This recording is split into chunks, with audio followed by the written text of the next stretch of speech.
Yeah, could you give us your customary greeting? Hi, guys. This is the best. It is the best. It's always good to have a Conroy in the room. You ready, Joe? Yes. Okay. So, Dave, how long have you been feeling depressed? I really don't know. There was the church split in 92, then the worship wars of 01. But I don't think I was really depressed then. Discouraged maybe, but I don't know about depressed. Tell me more. I don't know. Things were actually going pretty good there for a few years until COVID. Then it got really bad during second COVID. And one day I just took off my mask and I looked at the man in the mirror and I thought, do I even know him anymore? And I suppose your congregation knows? I can't tell them. I'm supposed to be one with all the answers. And your wife? I think she's worried, Doc. I just don't know what to do. Depression in the Pastor on this episode of Rural Pastors Talk. Thank you for joining us for another edition of Rural Pastors Talk, a podcast highlighting the advancement of Christ's kingdom in rural places, just like the town you live in.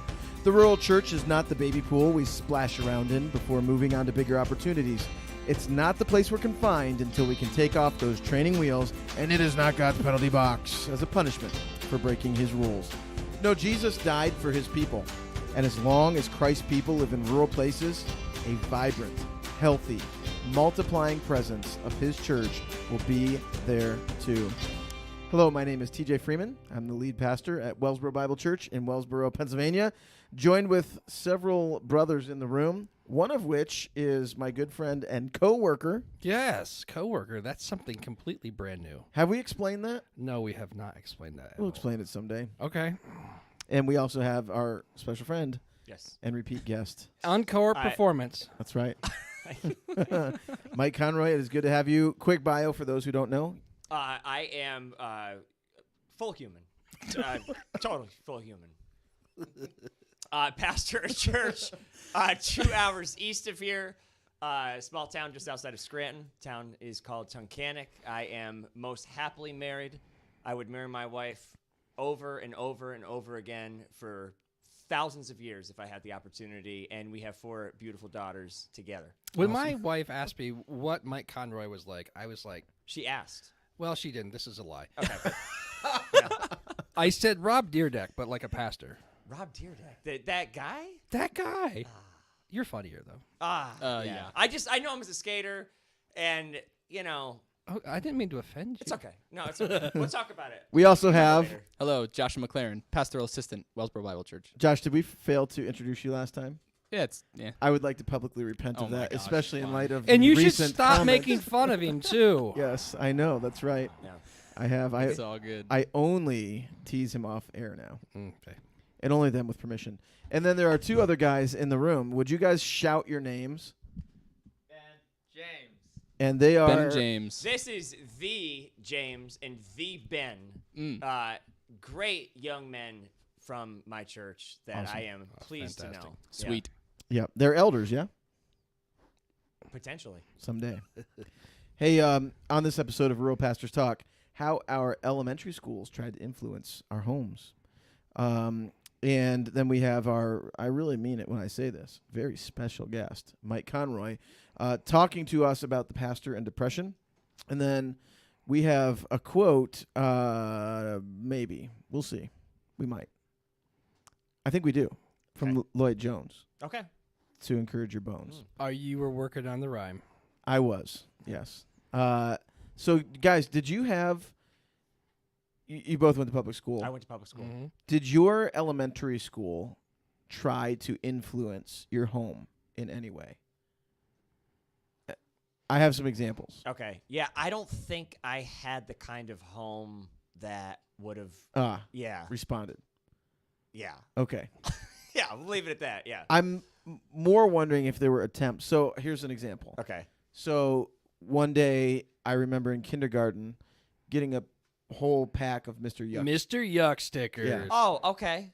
And the instructions were, you have poison in your house. Yeah. And you need to go home and tell your parents to put these on everything that's poison so you don't accidentally drink it. Okay. There was an influence. And here's what I remember. I was compelled to go tell my parents, you have to put these on. Yeah. That was magical. Yeah, Yeah. I missed those. That was actually like a really cool looking sticker. I like the sticker. Yeah. Are But they it's- around anymore? It's interesting. They are. My son just brought some home, and guess what he said? You "Dad, have to You put have them." got to do this. Here's the thing, though. Wow. Does that make them fully free to drink anything without a Mr. Yuck sticker on it? Right. Like that one's Yeah. cool. So that was one thing. Another one was water consumption. I remember one of Oh, my yeah. teachers saying, if your parents leave the water Mhm. on I when they're remember brushing teeth, Mm-hmm. you have to tell them to Mhm. shut it off. I felt compelled. Mm. I'm guessing you didn't. No. Okay. No. Yeah. But I don't leave the sink on when I brush my teeth. Right. No. Because they taught you to save the world. And Yeah. then Michael Jackson sang about it, and all of us. Yeah. Do, do, I- you- do 80s, you 90s use, kids. Do you use cold water or warm water to brush your teeth? Cold. Warm. Okay. I do. That's odd. Yeah. I tell my kids not What- to keep it on when they brush their I teeth. though. concur. Sure. Do you take a cold shower? I'm okay with the. No. Warm But I water's don't gotta open my. clean better. I don't open my mouth in there either. So, my point though. Yeah. Is not with the fruit of what happened. Mm-hmm. I'm glad you don't waste water. Yeah. Thank you. I think it's okay if you did. I probably do. Okay. But there were some seeds planted then in our generation about the school becoming responsible for things that the parents should have been teaching and embedding in the minds of children, you must take this doctrine that we have taught you and teach it to your parents who are ignorant to the doctrine. Mhm. And I felt that as a kindergartner. How much more is that magnified today? I mean, it's really kind of scary. But that has nothing to do with what we're here to talk about. I just thought it was interesting. Yeah. That's interesting. Josh, did you have that experience? I'm trying to remember. We had the Mr. Yuck stickers. Classic. Smoke detectors, fire safety? Do you guys Yes. know Mr. Yuck stickers? Yes, you know Mr. Yuck. James doesn't. James does not. Ben does. Ben does. Yep. How old are you guys? 15 and 16. Okay. We had a lot of like don't eat candy from strangers, those types of Oh. classes that came in. Mm-hmm. You have to tell kids that. So That's true. You have to. Did you search for imaginary razor blades Yeah. in your Halloween candy? In the apples and oranges. I didn't go trick or treating, so Oh. Okay. Out of Mhm. religious conviction? yes. Well, my parents and yes, Well, you- because of religious conviction. You missed out on a lot. I might have gone rebelliously once when I was in high school. Yeah. So, hey, we have asked Mike to join us for a little bit of a shorter episode Okay. on the topic of depression and the pastor. And we kicked around the idea of talking about this once before. We did years ago. Wasn't a good time. Was not a good time. Yeah. Yeah. I remember texting my wife, be like, "Oh, they want to talk about this," and she was like, "You can't, like, because you're depressed, man. You can't. Yeah. You can't. Yeah. Not a good time. Yeah. But in God's kindness, you've been able to work through Oh yeah. some of those things. So Yep. you're a pastor. Mhm. You have dealt with depression. Mhm. I think probably any of the pastors in the room have, to some degree, Yeah. experienced that. Mhm. But you maybe went through a season that was strong. It was strong. stronger. I don't- Yeah, it was. Yeah. So would you mind just sharing us a little bit about that season of life and maybe how you got there and what it was like? Yes. Yes. Yeah, it's hard to pick like a starting point for me. So I think so there's a few things I would just say in general. So one I would say is I think that for pastors this is a hard thing to talk about. That I think is a very normal thing. So if you read Spurgeon's lectures to my students, there's a chapter in there called The Minister's Fainting Fits. It's about depression. Spurgeon is a great guy to interact with if you're in a season like that. John Piper's biography of Spurgeon is excellent, and I would gladly listen to it 3 more times, and I probably will before I die. So I think it feels like something we can't talk about. I think it's uncomfortable to talk about. I also think that in general, we just struggle in being this honest with what's going on in our soul to the Lord primarily, and then also to others. So, and I would check out like Psalm 77. right? So that's like, I think, one of the darkest psalms that is written. But the psalmist is, and I think what God teaches us there is God teaches us that he actually wants us to sing of our sadness to him, right? So I think Psalm 77, I think Psalm 43, I think they are like beautiful invitations from the Lord that you have no thought that is too dark for me to hear and deal with and help you with. That doesn't mean it's going to go away. So that's kind of the depression part that we will talk about. But I think those two things, our inability to, our fear of talking about this and our inability to really articulate and speak the deep darkness that we can experience and feel. I am by nature not one who is depressed. Mm-hmm. You Right? No, yeah, 'cause I'm not. You really are. You are a just very very happy. I think. I don't know if happy is not the right word. Just like bold and comfortable with yourself and in your own skin. I think that's what it is, which is really it's very admirable. Yeah, I put an extra syllable in there, but Which love is it. why it's difficult to detect depression in you Yeah. from the outside. I don't think I knew. It was hard for me probably Yeah. too because you know, and I think so. What happened to me is, I mean, so obviously, a big part of it was not having healthy boundaries with people, and that's on me. Right. So like, I am by no means here to say people in the church are terrible and they could, you know, I love what's been awesome, rambling, coming out of depression. I love my church so much. right. I don't know how many of them are going to listen to it, but if you're listening, I will say to you again, as I said not long ago, I love you, and I love being your pastor. My lack of having good boundaries is not anybody's fault other than my own fault of not having good boundaries. But that was like kind of this spiral thing of, you know, kind of getting out of my main calling, of preaching, and you're sidetracked by these things and they're consuming, they are overwhelming. And this is just some of the background that got me into a state. I would say, yeah, I was definitely depressed. And I think the thing about depression that is so incredibly hard is you cannot shake how meaningless everything feels. And it's such an intense thing. That may be more particular and more unique to men. I don't know. I am a man.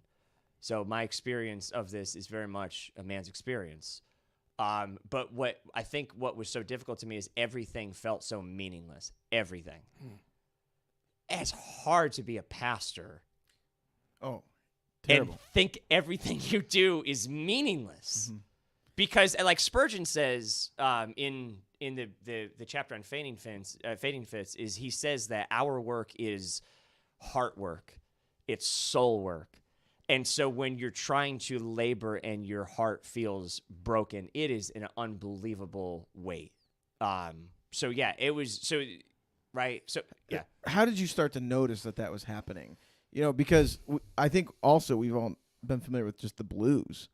You know, I'm discouraged. I'm down. Yeah. Where do you start to notice, like, this is something that's gaining a little traction in my heart versus just I've had a bad few weeks? Yeah. So I think, like, typically I would not having good boundaries, tending towards overworking, right? You work, you burn yourself out. You're like, okay, I'm burned. And, like, the weekend I kind of recover and I'm good and I'm, you know, or whatever. Or, like, sweet vacation's coming up and I'll recover, and that was like a normal ebb and flow. That probably is somewhat maybe normal. I want to push on that a little bit as I talk about how I kind of came out of this. But I started getting to a point where, like, I couldn't push out of it. You know, and that kind of sadness would linger, that sense of meaninglessness. How did that present itself? It would just like your feelings of meaningless? So for me, I am a very loud, happy, talking person. So I would say that at home, I was very withdrawn Really? and quiet. I remember you told me, Liv was telling you, I remember you just sitting in front of the fire Yeah. built a lot of fires. Oh my goodness, I forgot about the year of the fires, man. Yeah. I would just build these campfires outside and just stare at them. Right? And I think for me, when I'm so thankful to the Lord, but the thing that I feel probably the hardest is I am sad for my family's sake that they didn't have Happy Mike. I'm going to say it was probably from 2018 till halfway through 2021. So pre-COVID. Pre-COVID. Yeah, pre-COVID. So COVID was came at a wild time for me, you know. Yeah, so I kind of slowly drifted into it. But my wife, like, that's the thing. I just can't speak highly enough of having an amazing marriage that's just the ability for us to speak to one another about these things, or for her to point them out in me, and then the support that's there. It's amazing, man. Like, I get that the relationship between Christ and the church is reflected in marriage, but it's like, man, how great is the substance if the shadow is like, my goodness. So that was a very important part, was just having a wife who's observant, who can see it, who's helping to push me in places that I needed to go. So like the not having personal boundaries, that's just like baggage that I didn't realize I had, and I actually needed some help to figure that out. I think that there's probably a lot of pastors in ministry who have had bad starts in life, let's say, who carry that baggage into ministry. Some of that baggage maybe help push them into ministry, and that can be a huge mess. So it definitely was for me, a big mess. So as you're processing what you're feeling, do you think you had seasons where you were entertaining thinking that was not helpful about your circumstances, your situations, that fed into making you feel worse? That's good, man. Yeah, I think I think kind of towards the end, I got very just self-absorbed of like, why is this so hard for me? Why is this like this? How come my circumstances don't look different? Like, whatever. Like, I just think there's a lot of that unhealthy thinking, or I think just sinful discontentment, I would say, you know, and that wasn't always there. It was there right towards the end. And honestly, for me, one of the big factors was just repentance of a very discontent attitude. There's nothing magical about that. Well, there is, but yeah. I think discontentment is something that a lot of rural pastors probably can feel. Yeah. And can be really, really real to them. So, and that's what I'm always torn about, is because, like, you don't want to be Job's friends saying, hey, where's the sin? Like, let's get to the bottom of this so we can fix it. But you also don't want to ignore the fact that a lot of our feelings comes from what we think. So, you know, I don't like, from a just personal preference standpoint, I wouldn't pick the Northeast to live in. Right. It's dark. Yep. It's gloomy. It's cold. The winters last long. People are a bit more withdrawn from one another, less likely to just welcome you in. And I felt like that for a season of my life, a long season, was something that I entertained as like I don't like this. And I dwelled on that. And that produced within me some discontentment, similar to what you're talking about. But that was pure wrong. That wasn't just like, you know, I have these issues and these things and whatever, and I've gotten to a point of discouragement or being down. It was just I let myself dwell on temporary things that truly don't matter. And the Bible is very clear about all of that. And I was completely wrong in doing that. So, you know, you have that in a sense, but then you have seasons, I think, what you went through, Right. which are not that at all. No. I guess my point is, I think in that dark time, I think I slipped into just discontentment, right? That was at the tail end of it. No, I mean, I and that's the thing too. If you're listening to this and you're a pastor and you would identify as like, yeah, I think I may be depressed, and I don't really know the best way to define that, other than it's beyond your ability to just like kind of weather it out and get out of it. Like it's and if you've been through anything that's like depression, you know that you definitely feel as if you have been like sucked into this place, and it's just all of a sudden, maybe it's gradual, but all of a sudden you're in a place where you can't get out of, and it's hard to get out of those thoughts. If you're in there, I mean, I think that you just honestly need to consult with people who really know you, because you may be in a place where you should actually go get some Christian professional help. Did you do that? I did, yes. Was it helpful? It was very helpful. Yeah. What would you like if somebody's listening and they said, I wouldn't even know where to start? Did you feel like that? By God's grace, we had been introduced to a ministry that we developed a relationship with, and it was just an easy, like, they kind of knew us already, and it was helpful. So it's hard. Good help is hard to find. Yeah. Is there anything else other than just reaching out and was it counseling? It was counseling. Yeah.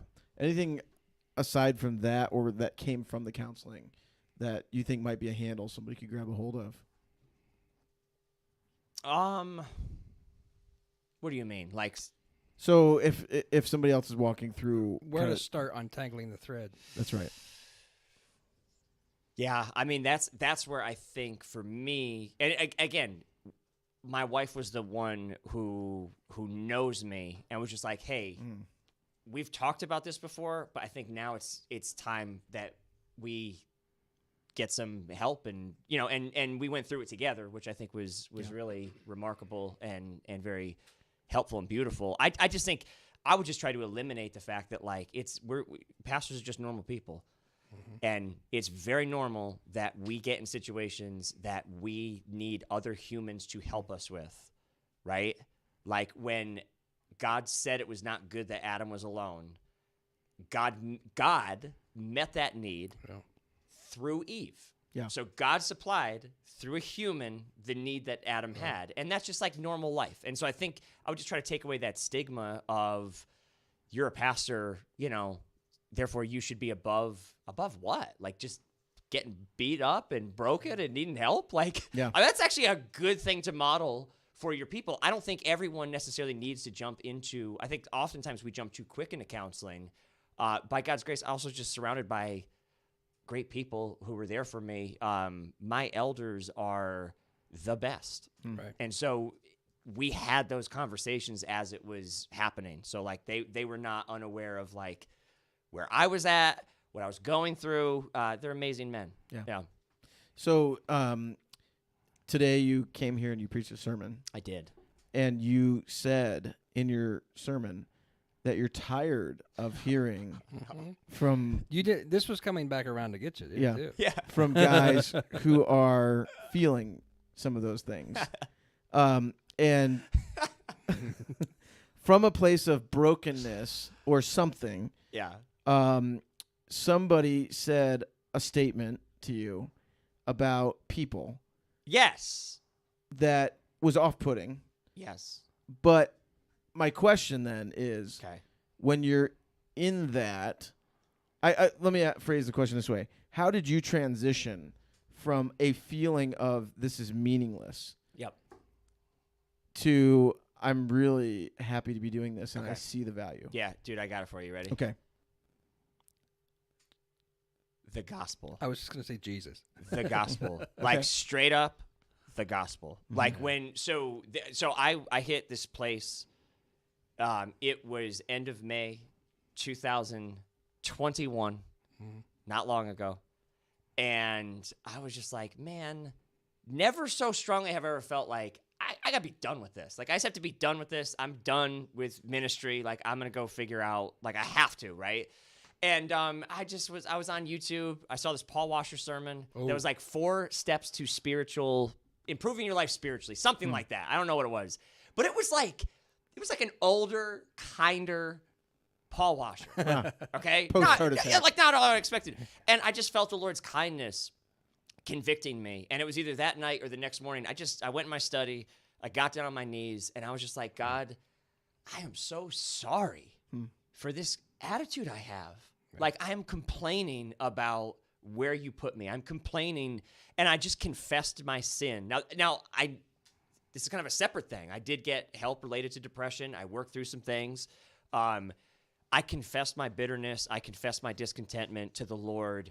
I asked for forgiveness. I experienced the cleansing power of the cross. I was drawn in by God's kindness. At no point in that repentance did I ever feel that God was angry with me. I knew, in fact, that God was like deeply in love with me because he was drawing me to himself. And I just came alive to something that in my depression and then in the subsequent attitude, the gospel grew kind of small. Wow. And by his mercy, I woke up to the fact that, like, this is the most, like straight up, I said it later, or I said it earlier, and maybe I'll say it later, but I should be in hell right now. Yeah. That's where I was going to direct you Like, back to. what? These guys, the folks that are listening, they were not there to hear your sermon, but this is the nugget. Right now, the gospel, and how you expressed the gospel, you could tell that you meant it. Like, dude, Yeah. all I'm saying is, like, I should be in hell. Yeah. Right now. Yeah. And, like, I'm not only not in hell, like, I am, like, united with Christ, peace with God, and then I get to, like, preach the gospel. Yeah. Like, every week. And, like, the crazy thing for me now is, like, I love God. I love his word. I love the gospel. I love his people. And, like, every Sunday, they all come together in this, like, great gift. And I'm like, this is insane, man. Yeah. It's insane. So my question to you is, you have a guy listening maybe who's struggling with feelings of depression. Maybe Yeah. he's not acknowledged it. Maybe he's been acknowledging Yeah. it for a long time. Do we leave him with, hey, man, it's normal, like, for you to walk through something like this and lean into that season and keep going? Or do we drive him to say, preach the gospel to yourself and just rise above that? So yeah, that's like, there's times when you need to, I think in pastoral ministry, the unique thing is the wear that it has on our soul. I think that's very unique to pastoral ministry. I think that there is a wear and tear on the soul that can happen through good, faithful ministry. And there may be a season where a man needs to seek some help related to the wearing of that soul and potentially depression. And I think if I just shout at him in my joy about the gospel, right? It probably should be both. So now the reason I said I'm tired of all the talking about how pastors are tired is I do just think we are unhelpfully making ourselves weaker. Yeah. And I do think there needs to be a voice to preachers to say, like, listen, get over yourself. Yeah. Like, okay, you wish there was 50 more people at your church. Well, just shut up, get up, pray, preach the word, and get over yourself. Yeah. Like, there's nothing godly about envying another church and feeling weak. And then I don't want to just, like, speak to you, be like, oh, man, it's so hard. Why don't you come here? Let me hold you. I mean, I think it needs to be man, God's called you to this. He's equipped you for this. He's blessed you in this. Like, get out there and preach. Yep. Yeah. And so I think some of our talk to the fatigue of pastors and the weakness of pastors, we are just demonstrating that we are not confident in the gospel we preach. Because I'm telling you, that gospel is enough to empower and excite and compel me to go preach. So I it's a mess because there are some dudes who are tired who probably need to, like, seriously take stock and maybe go get some help. There's some other dudes who are tired who just need to, like, gird up the loins and get to work. Yeah.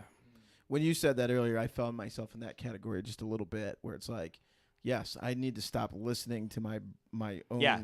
whatever Yeah. issue and just go trust the Lord. And that was what came through earlier when you were preaching, is the power is in God and in His Word, Right. and we're just a mouthpiece. And we should be a willing, very happy mouthpiece Yeah. because, like you said, we have no right to be that at all. I have to go to a meeting. You brothers can finish Okay. this conversation. Could you just? Why don't you bring whoever it is here? No, but I do. And dude, what you should say is, "Oh, hey, I'm sorry, locations changed, and we I'm going to need you to slip on these headphones. All right. Love you, brothers. All right, love you, man. Continue the conversation. I'll see you later. All I'll be right. gone when you're right." Yes. Okay, bye. Unless you're not. True. I think the last time that Mike was here, I think I scooted out early, and then TJ finished up.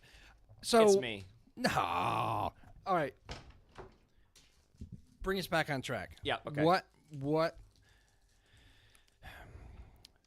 So I think that you have given us some really great advice, and you kind of broke it up into. There's some guys that just need to get over themselves, right, and maybe rediscover that Yeah. gospel that just burns so bright, and they do a lot of repenting. And then there's some other guys that go get some help, right? Yeah. And so threading that needle. I think that that's a great spot to end, but Pretty good. Yeah, it's pretty good, man. It's pretty good. But what else? I mean, is there things? Are there something that you want to be able to share with?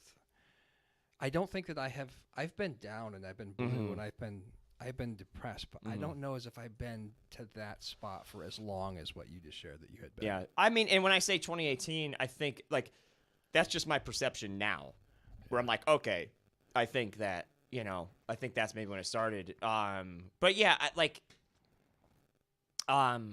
don't even remember what the question was. Any tidbits? The only things I could share is I do like in general, would strongly urge the brothers to. The scripture says deep calls out to deep.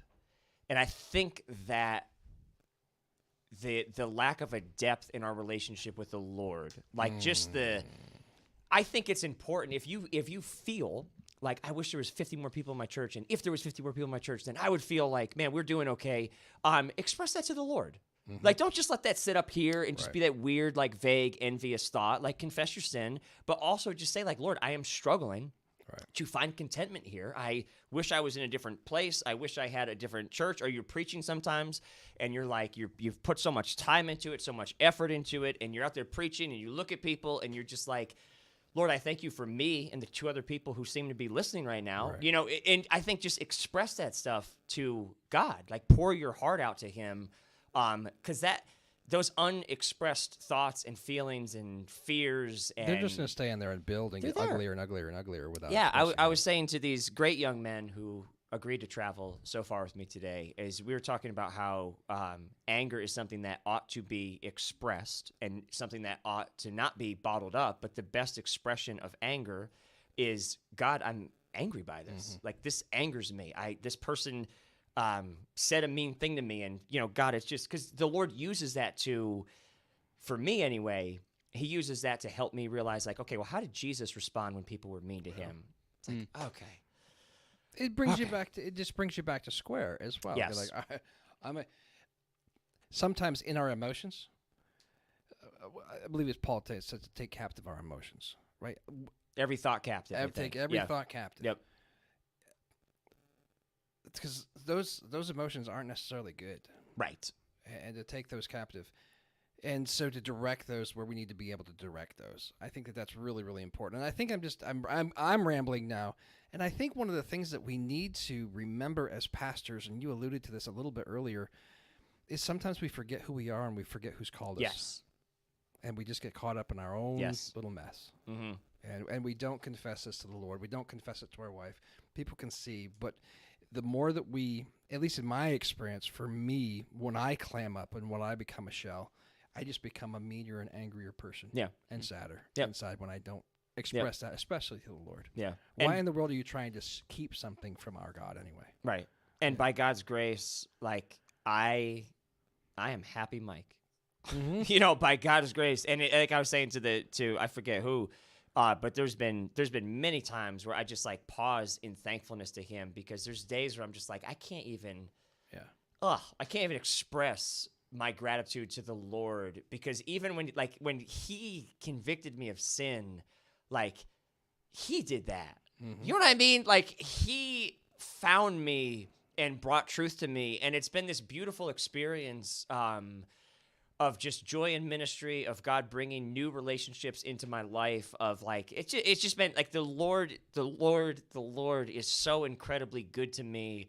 I am so unworthy and so thankful. And it's just, so any man who is struggling, I generally, this is true for me, my wife is way more perceptive of like what is going on with me at every level. Like I had like a weird rash on my hands many years ago. She's like, I went to the emergency room because it was so bad. And she's like, you're allergic to that dish soap. And she was right. Like she knows me so well.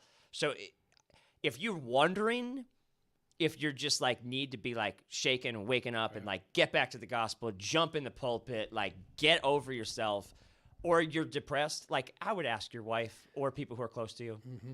That's really great advice too. Mm. Fantastic. Any last thoughts, brother? No. I None. love you, man. You're one of my favorite people in the Yes, whole wide world. that's what I wanted, man. That's what Yeah. I came for, man. Yeah, just some of That's that. what I came for. Yeah, just to pump up your pride Yeah. some more after you've been so humble. Yes. All right, Josh, what do we do next? Are we in trouble? Do you want to review your knife? I don't know. I think it's kind of lame. I don't think it's lame. I think it's pretty cool. Well, I mean, You could review the but wait, hobby hold up, that goes hold to up. it. Does Ben Yeah. have a product in that line could that he review wants to to us. review? Yeah. He does No. not. Yo, Shaking the head. James, do you have anything? I don't have anything on me. No, but do you have like something that you like that you want to review and say, hey, don't worry about it. Well, you had one. I already did one. All right. Yeah. Okay, so this is a discipleship opportunity. Very, very cheap discipleship opportunity. I'm always on the lookout for these to especially get men in your church involved. And I have been wanting to pound a railroad spike into a knife for a long time. And Okay. so I asked one of my friends who was a surveyor. I said, man, he said he was down there working on the railroad tracks. I said, hey, keep your eye out for a railroad spike for me because I want to do this project out in my shop and pound this into a knife. And he found literally, Josh, I showed you a picture. Dude, How the many? photo was nuts. There were probably, would you say 50,000 railroad spikes in that pile? Easily. It was just a lot of railroad spikes. All rusted and jacked And up. where were they? Just like Right in the alongside woods? of the train. Okay, They okay. had a great big pile. In an old cart, what it looked. It looked like Yeah. an old mine cart. It was awesome. So I'm probably one of the few guys that does have a shop set up with a little bit of a forge in it and Okay, an anvil very cool. and to pound those sorts of things. Very cool. And at first I did that because I just wanted to do that and I really find that fun. But the Lord has been kind in that I've been able to use a lot of my hobbies for discipleship. So, but this is a men's discipleship idea for you. And you don't need a forge and you don't need an anvil. All you're going to need is a railroad spike and a torch and a hammer. And you can actually, well, probably a file, maybe a hacksaw as I'm going. But you can actually heat up that railroad spike and pound that into a rough, flattened shape. And then you can take your hacksaw and you can take your files and some sandpaper and you can turn that into a knife. And it's pretty cool. Would you do that, Ben? Yeah. Ben is shaking Oh, his yeah. head. Ben Yes. would do it. And so we got a guy hooked. We got a guy. There you go. So actually, I'm gonna probably need Ben to probably help me. Nah, man. it's good. No, it's just all like And then the other part that you didn't tell them is that you guys both made one, yeah. and then you had the tournament. Yeah, Right we had a after. jewel. And so I don't know as if my stuff real pastors use can reviews is necessarily railroad spikes, but it is be on the lookout for things in your interest, hobbies, or gifting that you can engage other men with to be able to draw them in and have good spiritual biblical conversations. Amen. There you go. Very good. Now what, Josh? Are you going to do any music or anything? We didn't do our SOS. We didn't do an SOS. We could do that. Well, Uh-oh. looks like we're in trouble, Josh. Oh, no. We're doing things all out of order today. That's Yeah. okay. We are. I'll be quick. If you guys would be willing to help us with our standard SOS, if you could subscribe to the podcast. That way you know when we drop new content. You could offer a review. We'd appreciate any willing and wanting. We are willing and wanting for you to share any helpful feedback you can give. Both encouragements and criticisms are useful. And then finally, share. If you found this helpful, please feel free to share not only on social media, but by word of mouth, a brother who you think this might be useful to. Please, SOS. And we are going to leave you with a quote, and I have no idea who it's from. Martin Okay. Lloyd Jones. Lloyd Jones. Oh, it's Lloyd Jones. Okay, Lloyd Jones. Lloyd okay. Jones. Where is it from, dear Josh? Where is it from? Yes. Is it his commentary on Romans? I don't know. Oh, actually. Okay, yeah, I It don't was know a where this comes flat-out from. guess. Yeah, no, I'm sorry. I don't know where it comes from. Oh, well, let me do some Googling. Fill some Just airtime, because gentlemen, if while we it wait. comes from the book Spiritual Depression, that would probably be It very does say, fitting. it says 6 quotes on, quote, spiritual depression, so Okay, maybe it's this from Because is like something. Lloyd TJ Jones, would I mean, resource-wise, I would highly recommend Lloyd Jones' Spiritual Depression. I would highly recommend that chapter. It is in that. lectures to my students. Okay. It's 6 quotes, it's from Lloyd And Jones' lectures with Spurgeon. Spiritual Depression. Yeah, lectures is Spurgeon, and then John Piper's. If I'm sure you guys are aware of them, but the biographies he did, their messages, their sermons. The one on Spurgeon was amazing. But this is Lloyd Jones. Here's the quote: "This other man within us has got to be handled. Do not listen to him. Turn on him. Speak to him. Condemn him. Upbraid him. Exhort him. Encourage him. Remind him of what you know instead of listening placidly to him and allowing him to drag you down and depress you." Excellent word. That is a Mm-hmm. good word. Well, guys, Okay. thanks for coming. Hey, thank you so much from the bottom of my heart, the bottom of Joe's heart. We thank you for listening to us All the way through. all the way through. We need to get Conroy just like little clips that we just Yeah. insert every once in a Yeah. while. Just We greet Great. you and we bid you farewell. Thank you for traveling with us. see you later. And raise your Ebenezer. Well, Josh, if people want to reach out to us, where do they go? I'll tell you, TJ. They can go to ruralpastorstalk@gmail.com. That's ruralpastorstalk@gmail.com. They can find us on Facebook, or they could tweet at us @ruralpastors. Thanks for listening.